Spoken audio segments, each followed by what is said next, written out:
responsible man in any regard. Who in the hell do you think you are? Some years ago, I had a clip that kind of went viral before there was viral. They put it on the radio, and I think it was like 15 years ago.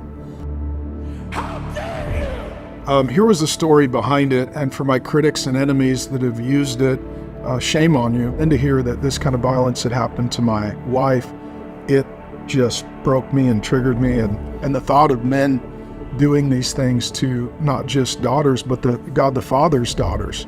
I said, what happened? And she said, he raped me. I honestly started crying so hard, I threw up and then preached the sermon. For those of you who do not know, the clip that you just saw featured a pastor by the name of Mark Driscoll.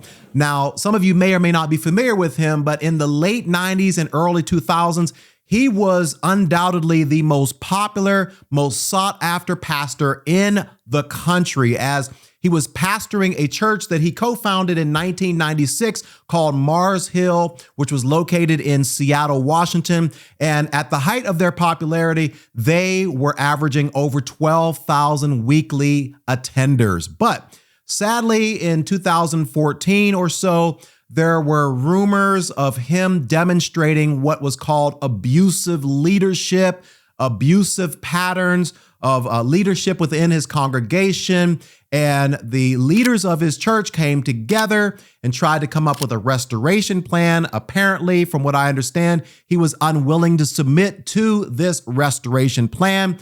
And then some time went aside and they asked him to offer his resignation, which he did. And then all of a sudden, all 13 campuses of Mars Hill were dissolved and the church was no more. Now, one such example of his quote unquote abusive leadership style is probably his most controversial sermon ever, where he really lashed out on the men in his congregation.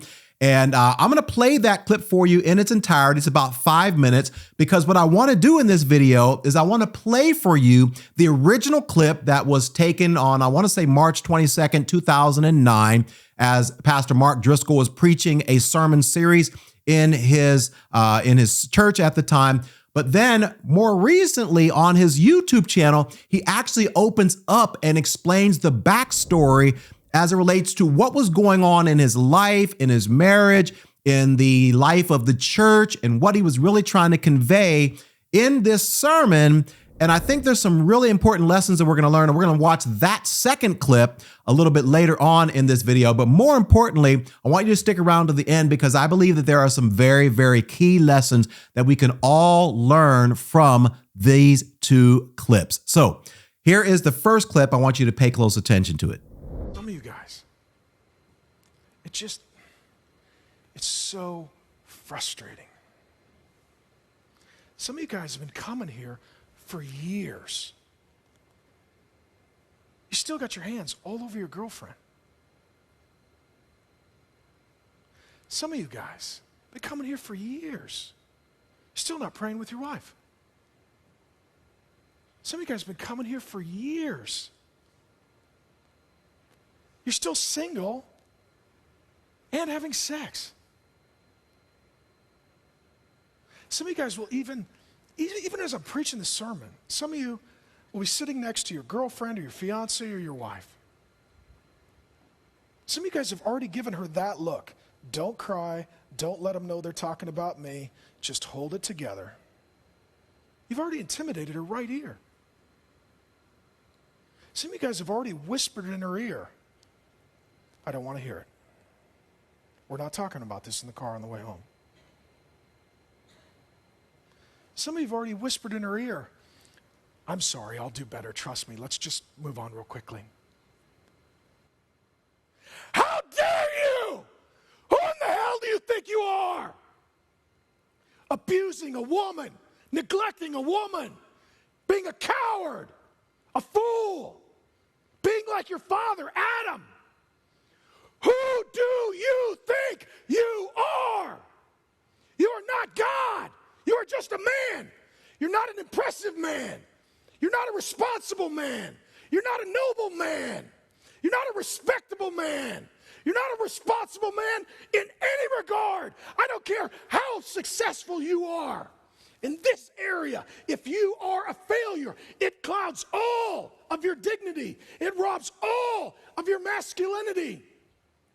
There is no excuse for any man who claims the name of Christ to treat a woman in a dishonorable, disrespectful way. Some of you right now, you guys will get all angry. Oh, how dare he yell at me? That's the Holy Spirit telling you it's you. I didn't name you, he did. You change now, little boy. You change right now. You shut up, you put your pants on, you get a job, you grow up, and maybe one day you can love a woman. It's for men, not for boys. And those of you men who are here and your wives are suffering under your folly and failure, shame on you. And shame on you if you say you're a Christian. And shame on you if you've been attending Mars Hill. And shame on you if you've been surrounded by good men and have pursued none of them. And shame on you if you've not become a member and submitted to spiritual authority. And shame on you if you've not joined a community group so you can walk in darkness. And shame on you if you show up to put communion in your hands, representing the body and blood of your murdered Savior, and then go put them on your girlfriend or download porn from the internet or raise your hand in a threat to your wife. Shame on you. You guys are a joke. And there's a handful of good men that are tired of picking up your mess. So you step up, you shut up, you man up, and you use all of that anger you have toward me right now to repent. You do business with God. I'm going to let you sit in this for a while. You don't go get your kids. You don't get up and leave. We're going to do something we've never done. We're going to pass the plate. You can give your tithes and offerings. Early on in the church, 1995 or 6, we didn't. I didn't want anyone to think bad of me. I have not led well in this area. We have people who come to this church every week. They don't worship. They take. They don't participate. We'll pass the plate. If you're disconnected, please fill out the visitor card. Thousands of people fall through the cracks. Don't lose this opportunity to get connected so we can help. When you're ready, you take communion. But you men, you hear me this. You apologize to your wife before you take communion. Corinthians says if you don't, you'll drink judgment on yourself. God might even kill you right here to make an example of you. If you're here with your girlfriend, you apologize. If you're a little boy, you break up with her in love, and you tell her that you're not ready and that she deserves better because God's daughters need to be loved like Christ loved the church. When you're ready, when you've sat in it for a while, you take communion, you give of your tithes and offerings, and then you sing in repentance to Jesus.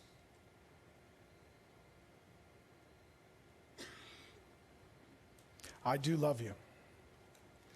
I am furious with some men.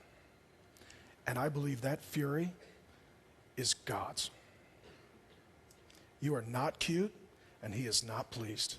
Okay, so obviously that was very, very heavy. And as you can imagine, many people took the opportunity to lash out at Pastor Mark for what he had said, and more specifically, how he said it as it relates to his abusive leadership for his congregation.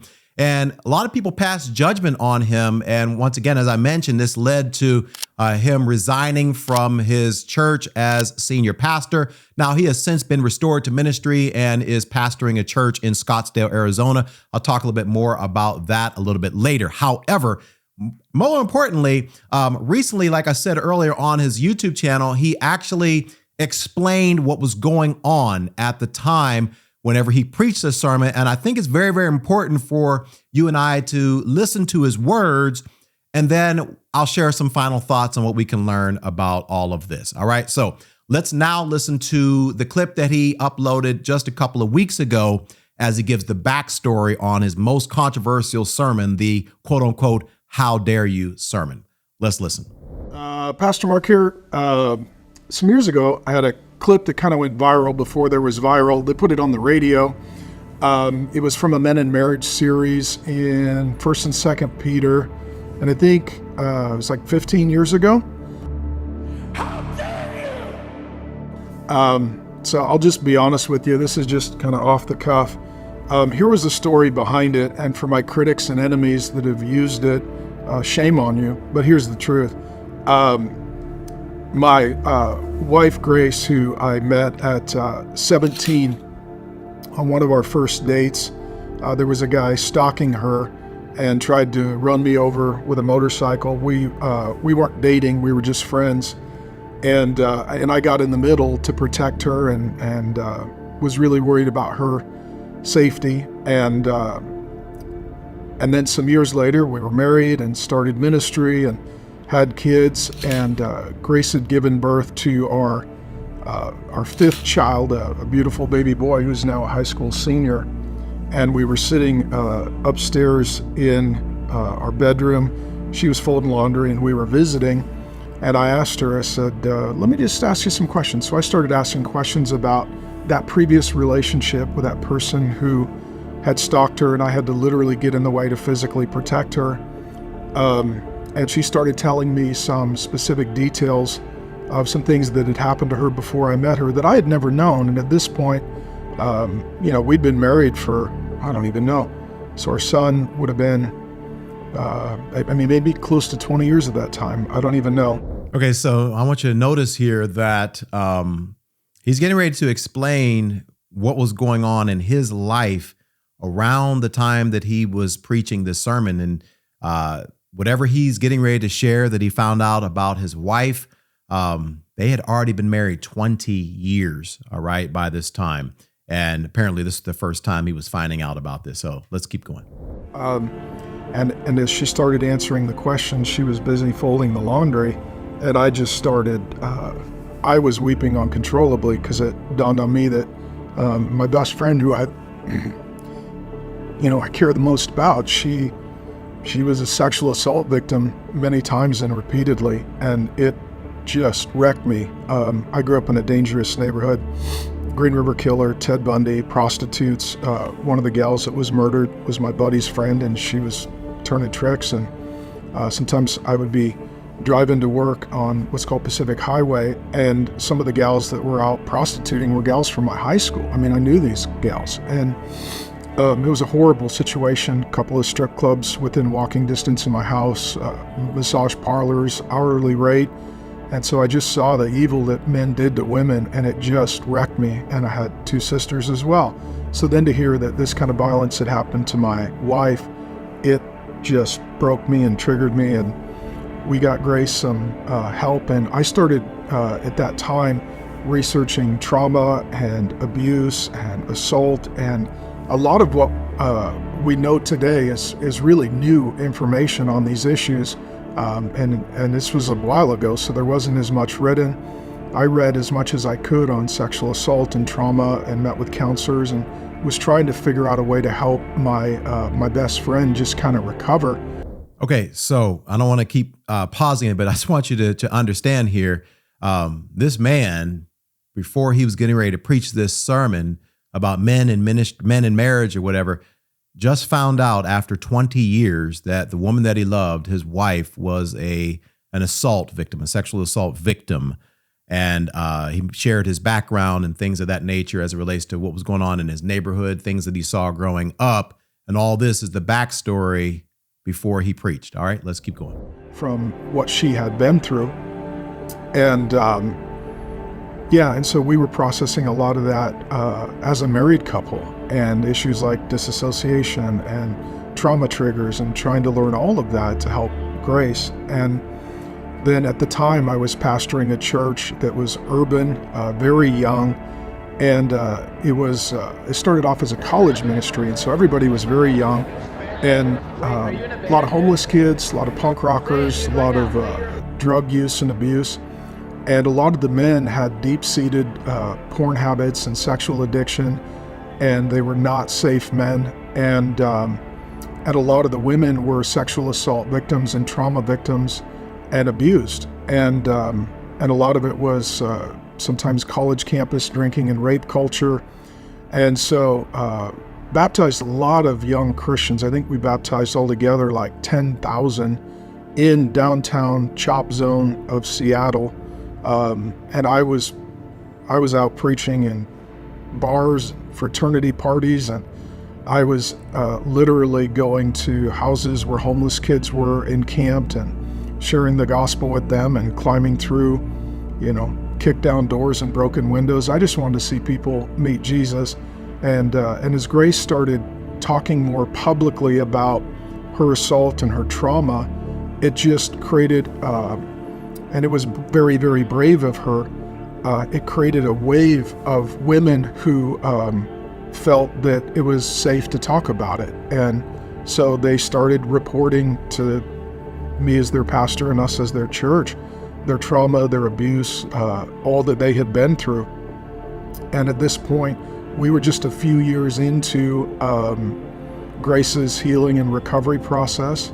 And at that time as well, I had 2 daughters, and love my daughters with all my heart. And the thought of men doing these things to not just daughters, but God the Father's daughters, it just made me just furious. And so the week that I was in the Men in Marriage, I think that sermon might have been the 6th or 7th take of the day. I would preach, and then I would go down on the floor to be available to pray for people and talk to them. And I guess I'm 53 now, so this would have been in my 30s, and I've been a senior pastor since I was in my 20s. And then I would go up and preach again, and then I'd go down on the floor to answer questions and pray for people. And that was probably the 6th or 7th sermon of the day. I preached myself literally almost to death on a few occasions. And I spent the whole day with young women coming up to me and telling me how they were raped and assaulted and abused. And some of it was by boyfriends and husbands and fathers, and some were even by pastors. And by the end of the day, I was completely emotionally devastated and angry and furious at all the damage done to women, starting with my wife. So what triggered that was a girl came up to me. It was an African-American girl. She had just turned 18. This was before the last service of the day. And she said, Pastor Mark, can I talk to you about my dad? And I said, yeah, honey, you can do that. And I said, she said, I never knew my dad. My dad raped my mom. And she said, so I was born out of rape. And my mom told me I was never allowed to meet my dad because he wasn't a safe man. And she said, when I turned 18, I found out who my biological father was, and I scheduled a meeting with him. And this was a gal I knew. I was her pastor. She was in our church. I think she was a college freshman. And I said, oh, so you got to meet your dad? And she said, yeah, I did. I flew out and I met my dad. And I said, what happened? And she said, he raped me. I honestly started crying so hard I threw up and then preached a sermon. And so ever since then, some of my critics and those who say I'm a misogynist and hate women, they're like, look at how angry this guy is. I'm like, why isn't every sane man filled with the Spirit this angry? And if this is happening to God's daughters, how come nobody's pissed? Okay, so I know that was an extremely long clip, and as you all know on this channel, I don't typically take 8 minutes of my video listening to someone else's, but I figured this was very, very important for you to get the context for what he was going through whenever he preached his sermon. And I think there's a few things that I want to pull out from this. Number one, we as Christians need to learn how to focus more on what someone says, despite how they may be saying it. All right. Now, once again, I'm not excusing the type of tone or temperament that Pastor Mark used in this message, but oftentimes people can be trying to share truth with us, and maybe they're not skilled in the area of using the correct tone or maybe the way they go about it isn't the way we would want to, or maybe it's not how we like to receive criticism or rebuke or whatever. But I think we need to develop the spiritual maturity enough to be able to sift through and filter through. Okay, you know what? I know the way they're talking right now to me is not in a way that's respectful, but what's the heart behind what they're saying? What is it that they're trying to communicate here, right? And in this certain situation, when I look at Pastor Mark, yeah, I mean, obviously he went off and he maybe said some things that I'm sure even to this day, he probably regrets how he said it, but look at the heart behind what he was saying. His heart behind it was, hey, men, we need to step up. We need to stop being boys and we need to become men. And if you're dating someone, or maybe you're married to someone, you're putting your hands on a woman, or you're taking advantage of a woman, and you say you're a Christian, then you need to step up and stop that type of behavior, right? And in that regard, I fully agree with him, although I think he could have handled it differently in terms of how he communicated that. But in our relationships, in our marriages, right? In our relationships with our family members or people from our church or whatever, let's try our best to exercise spiritual maturity when somebody is communicating something in a negative tone, to ask ourselves, okay, what is the truth behind what they are saying and how can I respond? Now, here's the second lesson, and probably the most important lesson in this particular video, and that is that we need to be careful about passing judgment on people when we don't have all of the facts, right? As I mentioned earlier, critics of Pastor Mark Driscoll took this opportunity to completely roast him. And, you can make an argument to say, okay, maybe they were right. Maybe they should not have, maybe they should have. And obviously this was not the only example, I want to be clear, of quote unquote abusive leadership, right? That he was demonstrating at his church. But we need to be careful because sometimes we pass judgment on people and we don't have all of the facts. Let's look at what the scripture says. James 1:19, it says, understand this, my dear brothers and sisters, you must all be quick to listen, slow to speak, and slow to get angry. So before we speak, before we pass judgment on somebody, before we do cancel culture on somebody on YouTube and all this stuff that we like to do in our society when we agree or don't agree with something that somebody has said, or we think that maybe their heart wasn't in the right place, or they were arrogant, or they were prideful, or whatever. Let's just make sure that we are slow to speak and quicker to listen. And with that being said, Jesus said it this way, do not judge others and you will not be judged, for you will be treated as you treat others. The standard you use in judging is a standard by which you will be judged. So once again, in this situation with Pastor Mark, okay, yeah, he overreacted and probably could have said things in a different way. Why? Because he was angry. Right? And I'm not making an excuse for him, all right? But what I am saying is I want you to ask yourself the question, have you ever been so angry with something and maybe had a right to be angry with it, and you allowed your emotions to be so overcome with anger that it came out in a way that you did not intend, even though your heart was in the right place and the truth that you were trying to communicate was indeed true? If this has ever happened to you, be careful about passing judgment on somebody else simply because their moment of weakness was public to the world and yours happened probably privately behind closed doors. And then finally, it says this, so don't make judgments about anyone ahead of time before the Lord returns, for he will bring our darkest secrets to light and will reveal our private motives. Then God will give to each one whatever praise is due. I love this because it says, hey, you and I don't have all the facts. We don't have all the information. And so it's not our role to judge. No, be careful now. I want to be clear. I'm not saying we can't judge the things that people are saying, or we can't judge her heresy or whatever. If somebody's saying something unbiblical, that's not what I'm talking about. What this is saying here is that we don't have the ability to judge people's hearts. We can't say, well, that person's heart's not in the right place.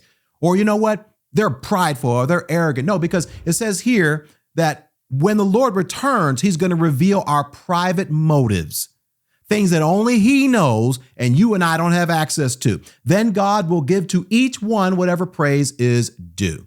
Now, the third and final lesson that I want to communicate is this. Our flaws as leaders can taint our influence. And as I said earlier, thankfully, Pastor Mark has been restored and he is preaching and pastoring a church in Scottsdale, Arizona.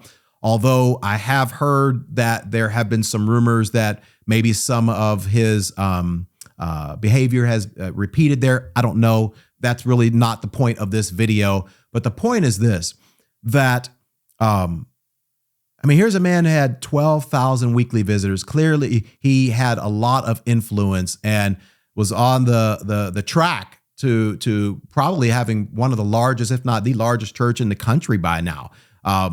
But unfortunately, he allowed some things in his character and pride and things like that, sadly. And once again, I have the utmost respect for Pastor Mark and what he's done in the ministry. He is a great Bible teacher and had a significant influence in my life as I was coming along. So I want to make sure that I give him that.